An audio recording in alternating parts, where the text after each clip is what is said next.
మదన్ మోహన్ మందిరం. ఇది మదన్ మోహన్ మందిరం. ఈ మదన్ మోహన్ మందిరం ద్వాదశ ఆదిత్య టిల పైన ఉంది. ద్వాదశ ఆదిత్య టిల అంటే 12 సూర్యుల స్థానం అని అర్థం. ఈ స్థానంలో 12 సూర్యులు ఒకేసారి వాళ్ళ తాపం, వాళ్ళ వేడి అనేది ఏదైతే ఉందో అది దీని మీద పెట్టడం జరిగింది. ప్రస్తుతం నెలకు ఒక సూర్యుడు ఉంటాడు. 12 నెలలకి 12 సూర్యుళ్ళు అవునా. కానీ ఆ రోజు మాత్రం ఆ సమయంలో 12 సూర్యులు ఒకేసారి ఒకే చోట వాళ్ళ వేడిని పెట్టడం జరిగింది. మనం నిన్న కాళీహరాది వెళ్ళాం. అక్కడ కాళీయ సర్పాన్ని భగవంతుడు అణిచిన తర్వాత ఎప్పుడైతే భగవంతుడు అక్కడి నుంచి నీళ్ళల్లోంచి బయటకు వచ్చాడో ఆ స్వామి యశోద తల్లి ముందు వణకడం మొదలుపెట్టాడు. నాకు చలేసేస్తోంది, నీళ్లలో ఎంతసేపు ఉండటం వల్ల నాకు భయం వేస్తోంది అని వణుకుతుంటే ఆ తల్లి కృష్ణుని తీసుకుని ఇక్కడికే వచ్చింది. వచ్చి మధ్యలో కృష్ణుడు, ఆ తర్వాత 4 వైపులా బ్రజవాసి ఉన్నారు. అప్పుడు కృష్ణుడు వణుకుతుంటే, కృష్ణుడు చాలా వణుకుతుంటే చలి వల్ల అప్పుడు 12 సూర్యులు ఈ స్థానంలో ప్రత్యక్షమై కృష్ణుడు శరీరానికి వేడిని ఇవ్వడం జరిగింది. మనం ఈరోజు చలేస్తే హీటర్లు పెట్టుకుంటాంగా ఇంట్లో, ఏనా? చలేస్తే ఇంట్లో హీటర్లు పెట్టుకుంటాం. భగవంతుడికి అవేమి అక్కర్లేదు. ఆ స్వామికి ఏమైనా సేవ అవసరం అంటే చాలు, ప్రకృతి స్వయంగానే స్వామికి అన్ని రకాల సేవల్ని ప్రసాదిస్తూ ఉంటుంది. అందుకని ఆ రోజు భగవంతుడు వణుకుతున్నట్టు నాటకం చేస్తుంటే ఆ తర్వాత ఈ 12 సూర్యులు ఒకేసారి వచ్చి ఆ స్వామికి తాపాన్ని ప్రసాదించడం జరిగింది, ఇవ్వడం జరిగింది. దానివల్ల భగవంతుడికి చలియకుండా ఒళ్ళు వేడిగా అవుతుంటే, కానీ మెల్లిమెల్లిగా చెమటలు రావడం మొదలయ్యాయి. ఎప్పుడైతే చెమటలు వచ్చాయో ఆ పైనుంచి అలా చెమటలు కొండ నుంచి కిందకి ఎలా పారుతూ జమునా నదిలో కలిశాయి. ఎక్కడైతే అది కలిశాయో దాన్ని ప్రస్కందం తీర్థ అంటారు. ఇదేమో ద్వాదశాదిత్య టిల, అక్కడ కాళీయ దహం ఉంది, ఆ తర్వాత ఇక్కడేమో ప్రస్కందం తీరుతుంది. ఇవన్నీ జమునా నది ఒడ్డునే ఉన్నాయి. ఒకప్పుడు ఇక్కడ 52 ఘాట్లు ఉండేది జమునా నది ఒడ్డున. ఇప్పుడు ఏవి కనబడట్లేదు, చాలా ఒడ్డు మాత్రం ఉంది అంతే. ఘాట్లు అవి ఇవి ఏం కనబడట్లేదు. కాలాంతరంలో ఇవి కూడా ఉండవు. ఇంకో కొంతకాలం అయ్యాక జమునా నది కూడా ఉండట్లేదు. వరద రావడం వల్ల కొంత కనబడింది ఈసారి, అంతే. లేదు అంటే అసలు జమునా నది కానీ అది కానీ ఏమీ అసలు ఈ మధ్యన ఇంకా మెల్లిమెల్లిగానే అంతరించిపోతున్నాయి. మొత్తానికి ఈ కొండ ఏదైతే ఉందో దీన్ని టిలా అంటారు. ఇది కొండ కాదు, మట్టి గడ్డ కాదు. ఇది నేను దేమంటారు దీని అలాగా, చిన్న కొండ లాగా, దిబ్బ, అది దిబ్బ అనమాట. అది చిన్న కొండ లాంటిది. ఇది దీన్ని టిలా అంటారు. దాన్నే ద్వాదశాదిత్య టిలా అంటారు. దీనిపైన ఉండి ఆ వెనకతల చెట్టు కింద చిన్న ప్రదేశం ఉంటుంది.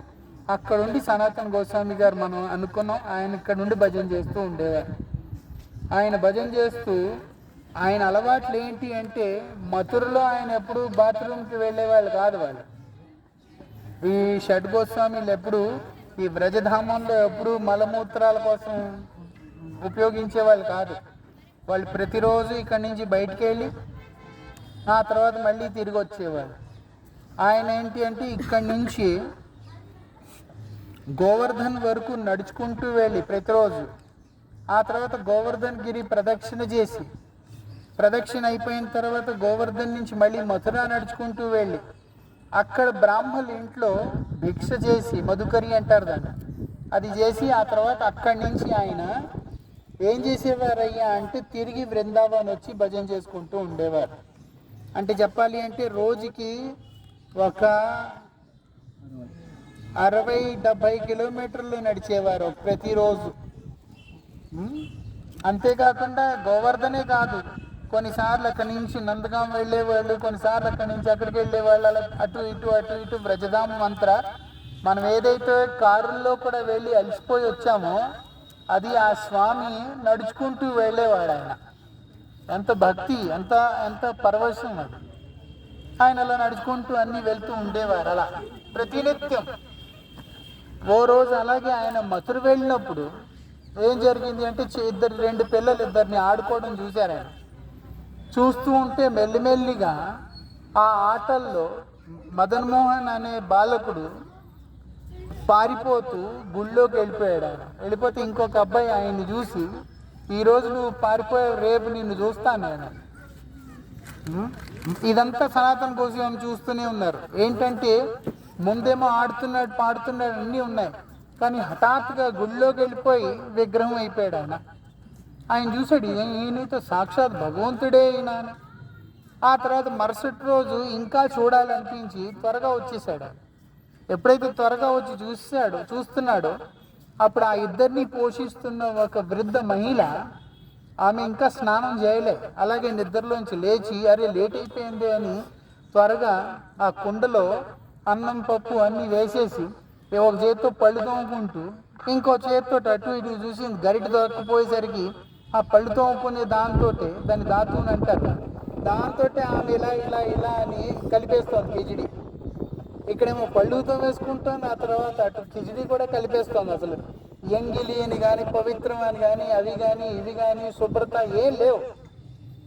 ఆ తర్వాత ఏం చేస్తుంది అంటే అది అయిపోగానే దాన్ని తీసి పళ్ళల్లో పెట్టి, ఎందుకంటే చాలా వేడిగా ఉంది, అలా ఊత్తూ తీసుకెళ్ళి ఇద్దరికి ఇచ్చేసింది తినమని.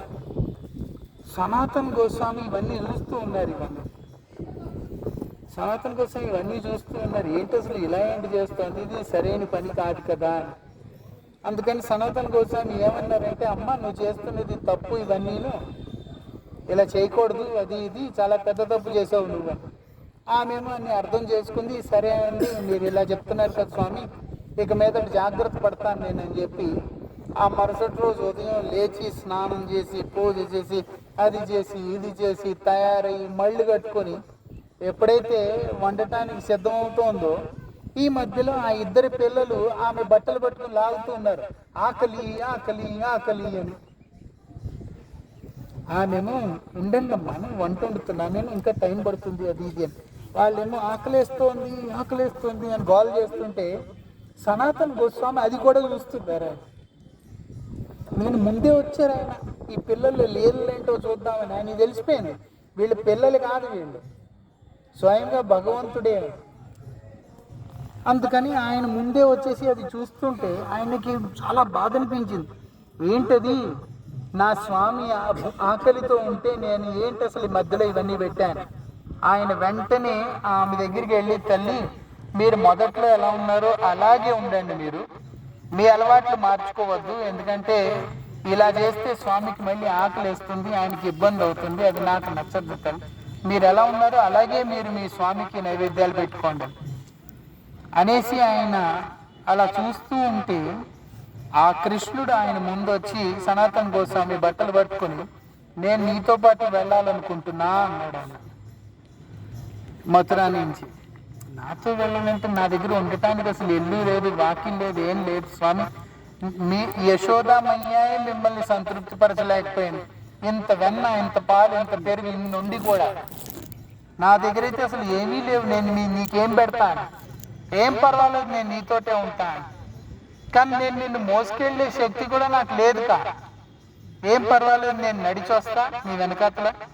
నువ్వు చేయాల్సిందల్లా ఏంటంటే నువ్వు వెనక్కి తిరిగి చూడకు, నేను నీ వెనకతలు నడుచుకుంటూ వస్తా. నీ కుటీరం ఎక్కడైతే ఉందో నువ్వు అక్కడికి వెళ్ళిన తర్వాతే చూడు, నేను నీకు అక్కడే కనబడతాను. సరే. ఆయన ఇక్కడ దాకా వచ్చేసి వెనక్కి తిరిగి చూసేసరికి భగవంతుడు నవ్వుతూ విగ్రహ రూపంలో ఆయన ముందు నిలబడిపోయాడు. ఇదే ప్రదేశాన్ని నిలబడిపడితే ఆయన భగవంతుడు నిలబెట్టడం కోసమని ఇటుకలు అవి ఇవి రాళ్ళన్నీ పరిచి ఒక ఆసనంలో తయారు చేసి దాని మీద భగవంతుడి విగ్రహాన్ని స్థాపన చేశారు. ఇప్పుడు నైవేద్యం అదొక పెద్ద సమస్య. ఎంతవరకు అయితే అడిగి అక్కడ ఇక్కడ అడిగి తెచ్చి అదే తినేవాడు ఆయన. కానీ ఇప్పుడేమో నైవేద్యం ఉండాలిగా, అలా కుదరదు. ఆయన గోధుమ పిండి తెచ్చి దాన్ని ఇలా ఇలా ఇలా కలిపేసి ఉండల్లా తయారు చేసి మంట పెట్టి దాంట్లో ఆయన వేసేసాడు అవన్నీ. ఆ తర్వాత ఆయన కూర్చుని ప్రశాంతంగా జపం చేసుకుంటుంటే 1 గంట 2 గంటలు 3 గంటలు అయ్యాక ఆ అగ్ని పూర్తిగా ఇదైపోయింది. ఆ తర్వాత ఆయన గుర్తొచ్చాక ఆయన వెళ్ళి అక్కడ చూస్తే ఏవైనా సరే మంటలో పెడితే అటు ఇటు తిప్పుతూ ఉండాలి. అలా ఆయన ఒకేలా పెడితే ఆ అగ్ని వల్ల కొన్ని ప్రదేశాల్లో చాలా ఎక్కువగా మాడిపోయింది, కొన్ని చోట్ల అసలు అగ్నే తగలక మంటే తగలక అది అలా పచ్చిగా ఉండిపోయింది. అలాంటి పచ్చివి కాదు, అలాంటివి వండినవి కావు, సగం మాడిపోయినవి. అవి తీసేలాగా దులిపినట్టు దులిపేసేసి ఆయన ఆ బూడిద ఉంటుంది కదా, అవంతా దులిపి ఆకు మీద తెచ్చి ఇలా పెట్టి భగవంతుడు ముందు తిని స్వామి అంటుంటే ఆయన 2 రోజులు 3 రోజులు తిన్నాడు బాబు. ఆ తర్వాత ఆయన అంటున్నాడు, సనాతన్ కాస్త ఉప్పైనా పెట్టాలి కదా దీంతో పాటు. ఆయన అంటున్నాడు, ఉప్పు ఎక్కడి నుంచి తెస్తాం ఇప్పుడు? సనాతన గోస్వామి ఏమంటున్నారు అంటే, ఉప్పు ఎక్కడి నుంచి తెస్తాం? ముందే చెప్పాను నేను, నీకేం చేయలేను నేను, అయినా అయినా నువ్వు వస్తా అన్నావు. ఈరోజు నువ్వు ఉప్పు అడుగుతున్నావు, రేపు నెయ్యి అడుగుతావు, ఎల్లుండి కూరలు అడుగుతావు, నేను ఎక్కడి నుంచి చేస్తా? నీకు కావాలంటే ఇది విను, లేకపోతే నీ దారి చూసుకో. భగవంతుడు చెప్తున్నాడు తల్లి ఆయన, ఇదే ప్రదేశం. ఆ తర్వాత మనసులో బాధపడుతున్నాడు, నా స్వామి నన్ను ఉప్పు అడిగితే కనీసం ఉప్పు కూడా నేను ఆ స్వామికి ఇవ్వలేనంత స్థితిలో ఉన్నా నేను అని చెప్పి బాధపడుతుంటే, భగవంతుడు ఏం చేస్తున్నాడు, నేనే చూసుకుంటా అని ఆయన కూర్చుని ఉన్నాడు. ఇలా అదే రోజు ముల్తాన్ దేశం నుంచి కృష్ణదాస్ కపూర్ అనే ఒక భక్తుడు, భగవంతుడి పట్ల ఆయనకి భక్తి ఉంది, ఆయన ఒక వ్యాపారి కూడా, పెద్ద పెద్ద సామాన్లన్నీ పడవలో నింపుకుని ఆయన వ్యాపారం కోసమని ఈ జమునా నది నుంచి అలా వెళ్తుంటే సరిగ్గా ఈ కొండ కింద ప్రదేశంలోనే ఆయన పడవ జమునా నది ఇసుకలో ఇరుక్కుపోయింది. అది కదలట్లేదు, ఎన్ని ప్రయత్నాలు చేసినా కదలట్లేదు. దాంతో ఆయన బాధపడుతూ ఎదురుగా ఉన్న ఈ సనాతన గోస్వామి విగ్రహాన్ని చూసి అక్కడికి వచ్చి ఆయన సంకల్పం చేశాడు, నా పడవ కనుక ఇక్కడి నుంచి కదిలితే, నా వ్యాపారం బాగా జరిగితే వచ్చే లాభాలు ఏవైతే ఉన్నాయో దాంతో నేను ఈ స్వామికి భవ్యమైన మందిరం ఒకటి కడతా, ఒక మంచి మందిరం ఒకటి కడతాను, ఆ స్వామి సేవలకు కావలసిన వ్యవస్థ ఏదైతే ఉందో మొత్తాన్ని నేను చూసుకుంటాను. వెంటనే ఆ నావ అక్కడి నుంచి కదిలింది పడవ. ఆ తర్వాత ఆయనకి వ్యాపారం బాగా జరిగింది. ఆ వ్యాపారంలో వచ్చిన సామాన్లతో, ఆయన డబ్బులతో ఈ భవ్యమైన మందిరాన్ని కట్టడం జరిగింది. చాలా పొడుగ్గా ఉండేది మందిరం, కానీ ఔరంగజేబు ఈ మందిరాన్ని మళ్ళీ కూల్చేశాడు. ఔరంగజేబు వచ్చి మందిరాన్ని విరగొట్టేశాడు, అది ఇది మొత్తం అన్ని విరగొట్టేయడం జరిగింది. మొత్తానికి మదన్ మోహన్ మందిరం ఇది. ఆయన ఇక్కడ ఉండేవారు. సనాతన గోస్వామి ఆ తర్వాత సేవకుల్ని పెట్టి ఈ మందిరంలో చక్కగా దీని సేవా వ్యవస్థలన్నీ చేసిన తర్వాత ఆయనేమో ఇంక మళ్ళీ చెట్టు కిందే ఉంటూ, ఆయన ఎప్పుడు కుటీరం కట్టుకోలేదు, ఆయన చెట్టు కింద ఉంటూ భజన చేసుకుంటూ అలా ఆయన జీవితం అంతా గడిపేశారు. ఆ తర్వాత కింద సమాధి జరిగింది. ఆయన లీలలు మనం కొన్ని విన్నాం. ఆయన ఇక్కడే ఉండి మదన్ మోహన్ని సేవ చేసిన స్థానం ఇది. ఆ తర్వాత మెల్లిమెల్లిగా ఇక్కడి నుంచి మదన్ మోహన్ జైపూర్ వెళ్ళిపోవడం జరిగింది. వజర్నాథ్ స్థాపన చేసిన తర్వాత అక్కడి నుంచి ముందు బ్రజధామం నుంచి మళ్ళీ బయటికి వెళ్ళి ఆ తర్వాత మళ్ళీ తిరిగి బ్రజధామానికి వచ్చి ఇక్కడి నుంచి కొంతకాలం ఉండి ఇక్కడి నుంచి మళ్ళీ ఆయన జైపూర్ వెళ్ళడం జరిగింది. ఇప్పుడు ఆయన కరోలిలో ఉంటున్నారు అక్కడ. బృందావన్ విహారీ లాల్ కి శ్రీ మదన్ మోహన్ భగవాన్ की जय, जय श्री द्वादश आदित्य टिला की जय, जय श्री जमुना महारानी की जय, जय श्री सनातन गोस्वामी पाद की जय, पतित पावन श्री गुरुदेव महाराज की जय, और प्रेमानंदे हरि हरि बोल। जय पतित पावन शिला गुरुदेव महाराज की जय।